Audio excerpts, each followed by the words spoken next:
Согласно Законот за извршување, член 6, извршителот при спроведување на извршувањето е должен да постапува веднаш и предметите да ги зема во работа по редот како што ги прими,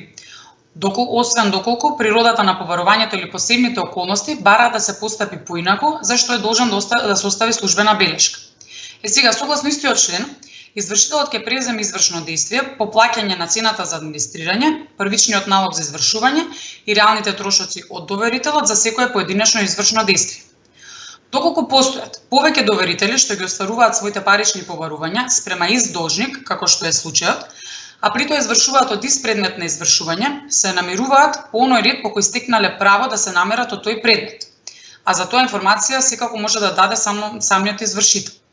Но при тоа, при спроведување на извршувањето, извршителот е должен да води сметка за достоинството на личноста на странките,